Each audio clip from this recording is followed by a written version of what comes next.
നമുക്ക് ഒരു പ്രശ്നം ഉണ്ടാകുമ്പം മാത്രമേ നമുക്ക് പല ആളുകളെയും ശത്രുക്കളാരാണ് മിത്രങ്ങളാരാണ് എന്ന് തിരിച്ചറിയാൻ പറ്റുള്ളൂ. ഇവിടെ ഇന്ത്യ വളരെക്കാലം നമ്മുടെ രാജ്യം വളരെക്കാലം മിത്രമായിട്ട് കണക്കാക്കിയിരുന്ന ഒരു രാജ്യമാണ് തുർക്കി. തുർക്കിയുടെ ആദ്യത്തെ രാഷ്ട്രപിതാവ് തുർക്കിയുടെ രാഷ്ട്രപിതാവ് എന്ന് പറയുന്ന ആദ്യത്തെ പ്രസിഡന്റ് കമാൽ പാഷ ആയിരുന്നു. കമാൽ പാഷ തുർക്കിയുടെ അത് മുസ്തഫ കമാൽ പാഷയാണ്.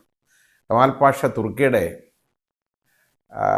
രാഷ്ട്രപിതാവായിട്ട് അംഗീകരിക്കപ്പെട്ടു. അദ്ദേഹം ഭരിച്ചുകൊണ്ടിരുന്ന സമയത്ത് ഇന്ത്യയുമായിട്ടൊക്കെയുള്ള ബന്ധമെന്നൊക്കെ പറയുന്നത് വളരെ ഊഷ്മളമായ ബന്ധമായിരുന്നു. കമാൽ പാഷയുടെ മരണശേഷം വന്നിട്ടുള്ള ആളുകൾ അവരും ഇന്ത്യയുമായിട്ട് നല്ല സഹകരണത്തിലും നല്ല അടുപ്പത്തിലുമൊക്കെ ആയിരുന്നു.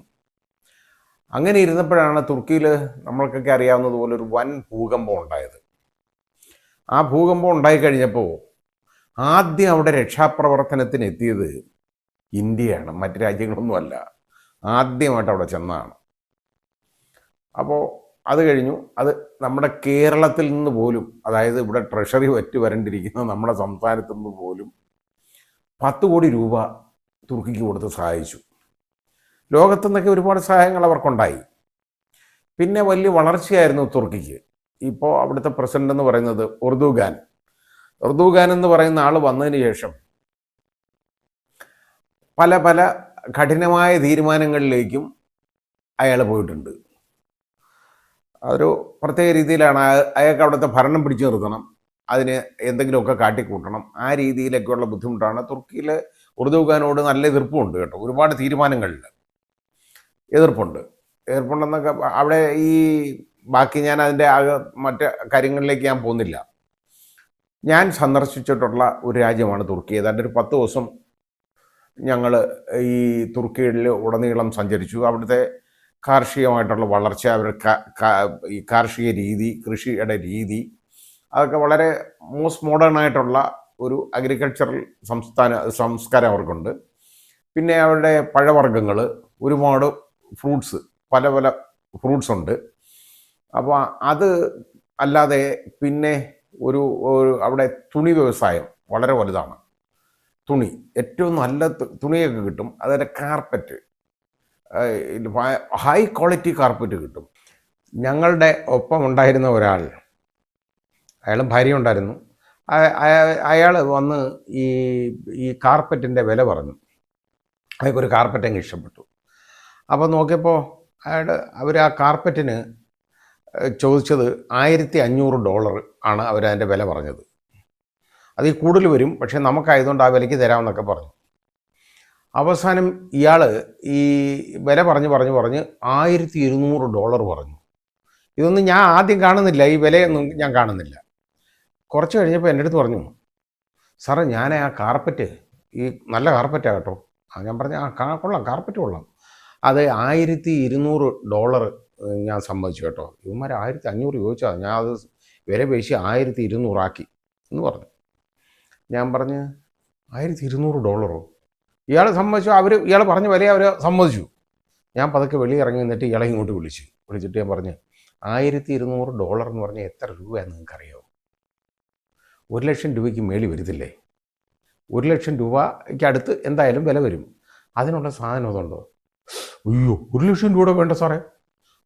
വേണ്ട, ഇനിയിപ്പോൾ എന്തോ ചെയ്യും? അവന്മാർ വിടും. ഞാൻ പറഞ്ഞു, അവന്മാരതൊന്നും പറയണ്ട, അനങ്ങാതെ ഇറങ്ങി അങ്ങ് പൊക്കോളാൻ പറഞ്ഞു. ഇത് ഇയാൾ ഞങ്ങളെ കൊണ്ടുവന്ന് ബസ്സിൽ കയറി. അവസാനം അവന്മാർ പുറകെ വന്നു, ഞങ്ങൾ പറഞ്ഞ വിലയ്ക്ക് കാർപ്പറ്റ് എന്ന്. ഞാൻ പറഞ്ഞു, പറഞ്ഞ വിലയ്ക്ക് കാർപ്പറ്റ് ഞങ്ങൾ കൊണ്ടുപോയില്ലല്ലോ.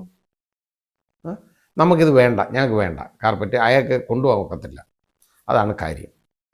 ഓക്കെ, അത് ഇനി അല്ല, ഞങ്ങൾ അയച്ചു തരാമെന്നുണ്ടേ. ഞാൻ പറഞ്ഞ് അയക്കണ്ട, അത് അയാൾ വേണമെങ്കിൽ അവിടെ ചെന്നിട്ട് ഞങ്ങൾ അറിയിക്കാം, അഡ്രസ്സൊക്കെ തരാം എന്ന് പറഞ്ഞു. ഒരു പരുവത്തിന് അവിടെ നിന്ന് മുങ്ങി. അന്ന് എനിക്ക് മനസ്സിലായി യവന്മാർ വലിയ ചതിയന്മാരാന്ന്. യഥാർത്ഥത്തിൽ ഒരു 50,000 രൂപയ്ക്ക് താഴെ വില വരുന്ന ഒരു സാധനമാണ്. അത്രയും വരും, കാരണം അത് ക്വാളിറ്റി ഉള്ളതാണ്.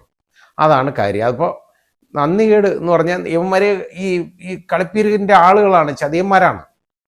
കാരണം ഇവരുടെ വ്യാപാരത്തിലുള്ള കള്ളത്തരം. എന്നാൽ ചില രാജ്യങ്ങൾ അന്തസ്സായിട്ട് പെരുമാറുന്ന ആളുകളുണ്ട് കേട്ടോ. കാരണം ഒരിക്കലും നമ്മളെ കളിപ്പിക്കത്തില്ല. ഇപ്പോൾ വിയറ്റ്നാമിൽ പോയാൽ നമ്മളെ കളിപ്പിക്കത്തില്ല അവർ കേട്ടോ, ഒരിക്കലും കളിപ്പിക്കത്തില്ല. കാരണം അവർക്ക് വേണ്ടത് സഞ്ചാരികളെ അവർക്ക് ആവശ്യമാണ്. പക്ഷേ ഇവിടെ ഈ ഇത്രയും വില ചോദിച്ചു കഴിഞ്ഞപ്പോൾ അയാൾ അവസാനം അതിൽ നിന്ന് പോയി പിന്മാറി. അവന്മാർ അങ്ങനല്ല ഇങ്ങനല്ല വില പറഞ്ഞ് സമ്മതിച്ചൊക്കെ അവിടെ ഇരിക്കട്ടെ, നമ്മളൊന്നും എടുത്തില്ലല്ലോ, അനങ്ങാതെ ഇറങ്ങി കഴിഞ്ഞ് പോരുന്ന അയാളെ കൊണ്ട്. അയാൾ പിന്നെ എനിക്ക് ഒരുപാട് നന്ദിയും പറഞ്ഞു, കാരണം ഇതിൽ നിന്ന് മാറ്റി വിട്ടതിന്. ഇത് ഞാൻ ഒരു ഉദാഹരണമാണ് ഞാൻ പറഞ്ഞത്. അതേപോലെ തന്നെ അവിടെ തുർക്കിയിൽ വേറെ ഒരുപാട് കാര്യങ്ങൾ കാണാനുണ്ട് കേട്ടോ. ഇതെല്ലാം നമുക്ക് കണ്ടു തോന്നും അവർക്ക് വലിയ ഉയർച്ചയുണ്ട്, വളരെ വലിയ അത് ആ ഒരു ഒരു ഒരു കാഴ്ചപ്പാടിലൂടെ നമ്മൾ ഒരു അതിന് ഞാൻ പറയാൻ കാര്യം എന്താണെന്നറിയോ, ഏറ്റവും കൂടുതൽ സഞ്ചാരികൾ തുർക്കിയിലെത്തുന്നത് ഇന്ത്യയിൽ നിന്നാണ്. അത്രത്തോളം കൂടുതലാണ് ഇന്ത്യയിൽ നിന്ന് തുർക്കി പര്യടനത്തിന് പോകുന്ന ആളുകൾ. അതേപോലെയാണ് അസർബൈജാൻ എന്ന് പറയുന്ന ആ രാജ്യം. അവിടെയും കാണാനുള്ള ഒരുപാട് കാഴ്ചകളുണ്ട്. വളരെ ബ്യൂട്ടിഫുള്ളായിട്ട് നല്ല രസകരമായ ഒരു കാഴ്ചകളൊക്കെ കാണാവുന്ന ഒരു രാജ്യമാണ്. അവിടെ ഞാൻ അതിൻ്റെ ഏതാണ്ട് പകുതി ഭാഗത്തോളം കണ്ടു. ഇനി പകുതി ഭാഗം ബാക്കി കാണാൻ ഇട്ടേക്കാണ്. അത് പോകണമെന്ന് വിചാരിച്ചിരിക്കുകയായിരുന്നു. അന്നേരമാണ് അസർബൈജാനും പാകിസ്ഥാനും കൂറ് പ്രഖ്യാപിച്ചത്. അതോടുകൂടി തുർക്കിയിൽ ഒന്നുകൂടെ പോകണമെന്ന് വിചാരിച്ചിരുന്നതാണ്. അതോടുകൂടി ഇനി മേലാൽ അങ്ങോട്ട് പോകുന്നില്ല. ഈ തുർക്കിയിലും അതേപോലെ അസർബൈജാനിലും പോകേണ്ട കാര്യം എന്താ? ഇന്ത്യക്കാർക്ക് വേറെ എത്രയോ രാജ്യങ്ങൾ കാണാൻ കൊള്ളാവുന്നതുണ്ട്. ചോദിച്ചാൽ ഞാൻ പറഞ്ഞുതരാം എത്രയോ രാജ്യങ്ങൾ. ഞാൻ ഒരുപാട് യാത്ര ചെയ്യുന്ന ആളാണ്, യാത്ര ചെയ്തിട്ടുള്ള ആളാണ്, ഇപ്പോഴും യാത്ര ചെയ്യുന്നു. അപ്പോൾ ഇത് നമ്മൾ തിരിച്ചറിയേണ്ടത്, നമ്മുടെ രാജ്യത്തിനോട് കൂറില്ല ശത്രുതയാണെന്നുണ്ടെങ്കിൽ ആ ഭാഗത്തോട്ട് പിന്നെ പോകണ്ട. ഇപ്പോൾ നമ്മൾ പാകിസ്ഥാനി പര്യടനം നടത്തുന്നില്ലല്ലോ. ചൈനയിൽ പോകുന്ന ആളുകളുണ്ട്, അത് വ്യാപാരമായിട്ടുള്ള ബന്ധത്തിൽ ചൈനയിൽ പോകുന്നു. പണ്ട് മുതലേ ചൈന അവരിങ്ങനെ പ്രകടമാക്കിക്കൊണ്ടിരിക്കുകയാണ് നമ്മളുമായിട്ടുള്ള ശത്രുത. പക്ഷേ ശത്രുത പ്രകടമാക്കിയെങ്കിൽ പോലും പല കാര്യങ്ങളും ഇന്ത്യയുടെ ഒപ്പം നിൽക്കുന്നു, വ്യാപാര ബന്ധങ്ങൾ വളരെ വലുതായിട്ടാണ്. എന്നാൽ ഇപ്പോൾ ഈ സ്റ്റേജിൽ പോലും അവർ പ്രകടമായിട്ട് അങ്ങോട്ട് മുമ്പോട്ട് വരുന്നില്ല. ആയുധമൊക്കെ കൊടുത്ത് പാകിസ്ഥാനെ സഹായിച്ചു, അതെല്ലാം ശരിയാണ്. എന്നാലും ആദ്യം ഇവർ പ്രഖ്യാപിച്ചെങ്കിലും, അതായത് പാകിസ്ഥാനിന് വേണ്ടി അങ്ങനെ ഇങ്ങനെ എന്ന് പ്രഖ്യാപിച്ചെങ്കിലും ചൈനയുടെ ഭാഗത്തുനിന്നൊന്നും വലിയ പ്രശ്നമൊന്നും ഉണ്ടായില്ല. നമ്മുടെ രാജ്യത്തിൻ്റെ കരുത്ത് കണ്ടപ്പോൾ അവർക്ക് മനസ്സിലായി അങ്ങനെ കൂടുതൽ അങ്ങ് വെളിയിലിറങ്ങി പറയണ്ട എന്ന് മനസ്സിലായി. അപ്പോൾ അത് ഇരിക്കട്ടെ, വ്യാപാര ബന്ധങ്ങൾ നേരിട്ട് പണ്ട് മുതലേ ഉള്ളതാണ്, അടുത്ത് കിടക്കുന്ന രാജ്യമാണ്. പക്ഷേ അപ്പോൾ തുർക്കിയിൽ ഞാൻ ഇത് പറയാൻ കാര്യം എന്താണെന്നറിയോ, ഇത്രയും സഞ്ചാരികൾ ഇന്ത്യയിൽ നിന്ന് പോകുന്ന തുർക്കിയുടെ ഏറ്റവും വലിയ ബിസിനസ് എന്ന് പറയുന്നത് അസർബൈജാന് അവിടെ പെട്രോളിയം എന്ന് പറയുന്നത് ഈ ഓയില് മണ്ണ് മാന്തിയ കിട്ടും, ആ രീതിയിലുള്ള ഒരു രാജ്യമാണ്. വലിയ അനുഗ്രഹം കിട്ടിയ ഒരു രാജ്യമാണത്. അത്രത്തോളം വരുമാനമുണ്ട്, അവരത്രയും ഉയർച്ച സാമ്പത്തികമായ ഉയർച്ചയുണ്ട്. അവർ സോവിയറ്റ് യൂണിയനിൽ നിന്ന് വിട്ടുമാറിയതോടുകൂടി അവർക്ക് വളരെ വലിയ ഉയർച്ചയാണ് ഉള്ളത്. കാരണം സോവിയറ്റ് യൂണിയൻ, റഷ്യക്ക് പോലും അവർ ഇവിടുന്ന് ക്രൂഡ് ഓയിൽ കൊടുക്കുന്നുണ്ട് ധാരാളം. വളരെ പെട്ടെന്ന് എടുക്കാവുന്നതാണ്, അല്ലാതെ വലിയ പണച്ചെലവില്ലാതെ ക്രൂഡ് ഓയിൽ എക്സ്ട്രാക്ട് ചെയ്യാവുന്ന ഒരു സ്ഥലമാണ്. അപ്പോൾ ഇത് ഏറ്റവും കൂടുതൽ വിനോദസഞ്ചാരികൾ നമ്മുടെ ആളുകൾ ഇന്ത്യയിൽ നിന്ന് പോകുന്നത് ഈ അസർബൈജാനിൽ പോകും, അതേപോലെ തുർക്കി പോകും. തുർക്കി അത്രത്തോളം കൂടുതലാണ് പോകുന്നത് കേട്ടോ. അപ്പോൾ ഇപ്പോൾ ഇത് വന്നു കഴിഞ്ഞപ്പോൾ, ഇന്ത്യ പാകിസ്ഥാൻ സംഘർഷം വന്നു കഴിഞ്ഞപ്പോൾ നേരെ തുർക്കി ചെയ്ത പണി എന്ന് പറഞ്ഞത് ഈ നന്ദികെട്ടവന്മാരാണ്. അതുകൊണ്ടാണ് പാകിസ്ഥാന് എല്ലാ പിന്തുണയും അങ്ങ് പ്രഖ്യാപിച്ചു. പാകിസ്ഥാനിൽ നിന്നവന്മാർക്കൊന്നും കിട്ടിയിട്ടില്ല, ഇനി കിട്ടാനും പോകുന്നില്ല. കാരണം പാകിസ്ഥാനിൽ 5 പൈസ ഉണ്ടെങ്കിലല്ലേ അവർ സഞ്ചാരത്തിന് പോവുള്ളൂ. വിനോദസഞ്ചാരികൾ പാകിസ്ഥാനിൽ നിന്ന് വളരെ കുറവാണ്, കാരണം അവരുടെ പണമില്ല, ഒന്നും ചെയ്യാൻ ഒക്കത്തില്ല. പക്ഷേ തുർക്കി കയറി അങ്ങ് പ്രഖ്യാപിച്ചു, നമ്മുടെ കയ്യിൽ നിന്ന് എല്ലാ സഹായവും വാങ്ങിച്ച് എല്ലാ പിന്തുണയും വാങ്ങിയെടുത്തിട്ടാണ് അവസാനം ഇന്ത്യക്കെതിരെ തിരിഞ്ഞത്. ആ നന്ദി കെട്ടവന്മാരോടത്തെ ആ രാജ്യത്തോട്ട് എന്തിനു പോകണം? അപ്പോൾ ഒരു നല്ല തീരുമാനം വന്നത് ഈ തുർക്കിയുടെ എയർപോർട്ട് ഹാൻഡ്ലിംഗ് കമ്പനി എന്ന് പറയുന്ന Selby airport services private limited എന്ന് പറയുന്ന ഒരു സ്ഥാപനം നമ്മുടെ ഡൽഹി എയർപോർട്ടിൽ പ്രവർത്തിച്ചിരുന്നു. ഈ സ്ഥാപനം ആണ് ഇവർക്ക് വേണ്ടിയുള്ള എയർപോർട്ട് ഹാൻഡ്ലിംഗ് എല്ലാം നടത്തിയിരുന്നത്. അതിന് ലൈസൻസ് കൊടുത്തത് 2022 ഇന്ത്യ കൊടുത്തത് ലൈസൻസ്. ഈ ലൈസൻസ് ഇപ്പോൾ ഉണ്ടല്ലോ, നമ്മുടെ BAS എന്ന് പറയുന്ന, അതായത് bureau of civil aviation security, അങ്ങ് ക്യാൻസൽ ചെയ്ത് ഈ ലൈസൻസ്. ഈ സ്ഥാപനത്തിൻ്റെ ബ്രാഞ്ചുകൾ, അതായത് ഈ പറയുന്ന Selby airport services private limited എന്ന് പറയുന്ന തുർക്കി കമ്പനിയുടെ ഈ ഇതിൻ്റെ ഈ അനുബന്ധമായിട്ടുള്ള കമ്പനികളും സ്ഥാപനങ്ങളും നമ്മുടെ പല എയർപോർട്ടുകളിലും, മുംബൈ എയർപോർട്ടിൽ, അതുപോലെ തന്നെ കേരളത്തിലാണെങ്കിൽ നമുക്ക് കൊച്ചിയിലും കരിപ്പൂരിലും ഉള്ള എയർപോർട്ടിൽ അവരുണ്ട്. പക്ഷേ അപ്പം അവരുടെ ഈ ലൈസൻസ് ഇവന്മാരുടെ സഹായം ഇനി വേണ്ട.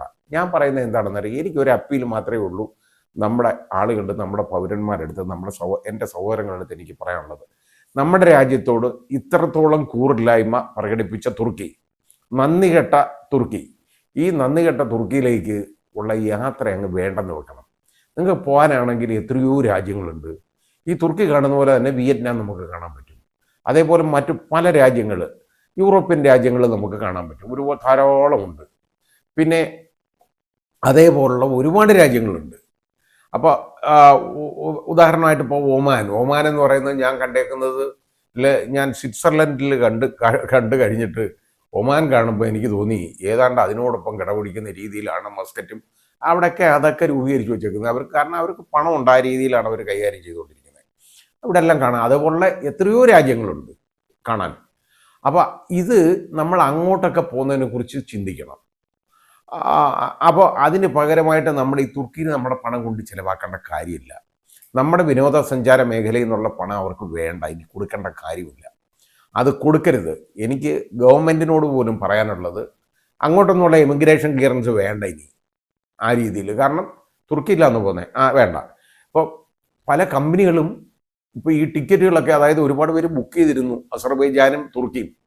ആ അസർബൈജാൻ്റെ ആണെന്നുണ്ടെങ്കിൽ ഏതാണ്ട് അസർബൈജാൻ്റെത് കട്ട് ചെയ്തേക്കുന്ന 22%, അതുപോലെ തുർക്കിയുടേത് 30% ആളുകൾ ഇപ്പോൾ കട്ട് ചെയ്തു, ഇന്ത്യയിൽ നിന്ന് പോകുന്ന ആളുകൾ.